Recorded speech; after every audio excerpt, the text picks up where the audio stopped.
Last couple of days been like since that little game for you in terms of just reaction? You have to insulate yourself. Yeah. I try to. It's a fine line. Well, first of all, our team, like I said, it was we expected to win the game, but it's a rivalry game. I think the 7 o'clock ESPN, everybody in the country saw the game, so it's exciting. It's exciting for our fans, which is great. I love it.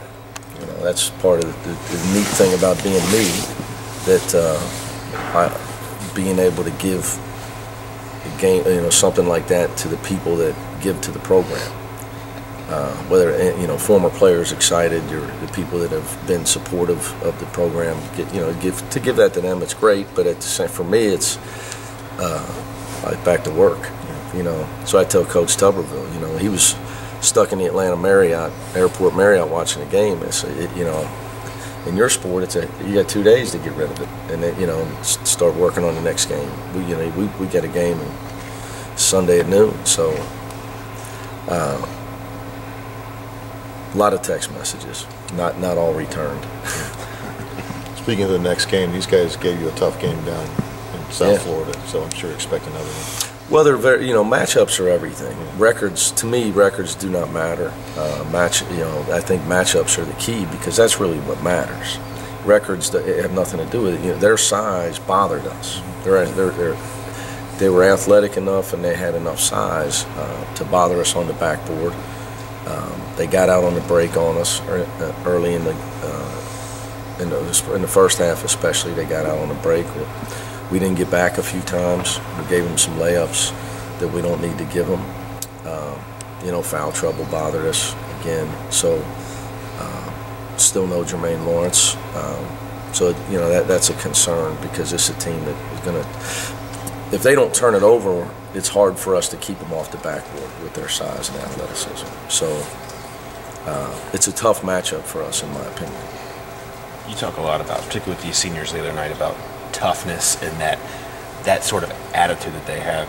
When you recruit, is that the first thing that you look for and the rest fills in the blanks a little bit to find that type of personality, or do you have to instill that in them once they get here? There's so many layers to recruiting. It's you find the guys that are you think can play at this level. Then you got to figure out, do they have academics? Then it's, can you get them? So it filters down to a small. Then it's okay. Who can I win with? Because at the end of the day, there's a lot of talented guys that are not winners, for the nice way to say it. Mm-hmm. And those guys, talented non-winners, will get you fired. Because then your fans think, well, he's talented, and some so-called genius gave him 4 or 5 stars, and you're the bum that can't win with him. When the truth of it is, you're not the bum. Yeah. So you got to be careful. You got to get guys that you got to have talent, but you also got to get guys that are winning players. But you can't just run around signing all a bunch of good kids. It's not the Mutual Admiration Society. You got to be able to get the ball in the basket. You got to have size, athleticism. So, it's not an exact science. Yeah. Has that been the key for you here? You think they're being able to sniff out the winners, I guess? Yeah, I give you a great example. I remember talking to Hugs about Steve Logan, and it was like, we argued and argued, and it was like, I know he can't guard anybody, but the kid has got an unbelievable chip on his shoulder, and he's a great offensive player, and he wants to be a Bearcat, and he's just one of them guys he's had a monster chip on his shoulder, and guys like that are going to prove that they can play, they're going, and I just think at this. The higher up you go in life, and we're talking about college basketball, the harder it gets. And if you don't, you got to have some sort of I'm not going to be denied mentality about you, because it's going to come a point. There's going to come a point where it's hard, and a lot of guys quit and go home. So that's why 400 people transferred. Was that the number last year? Over. Most guys that transfer is because they want it to be easier somewhere else. I mean, that to me, that would be 90% of guys versus, so that just shows you, how it is. fair to say that chip on your shoulder, everything you're talking about, pretty much defines your 3 seniors? No doubt, no doubt about it. Yeah. You know, those guys, they're not afraid. You know, it's like another thing is, you know, I tell our guys too, you know, a lot of people are afraid of success. So therefore they don't give everything they have because subliminally they're afraid of success. You look back, I was talking about I guess it was your 09 recruiting class where you had Lance and It's a long time ago. you had Lance and Sean in the same class together, and you recruited them to a team that you hadn't been in the tournament yet. Was that like maybe one of the proudest to recruit that type of? Well, you know, it didn't happen that way because Lance was in June. Yeah. You know, SK happened in September. Right. You know, and at that point, you're still in a talent. We were still in a gather enough talent mode because we were in the monster league in the history of college basketball. And it was just, you know, good guys weren't going to just get it. You had to have some talent.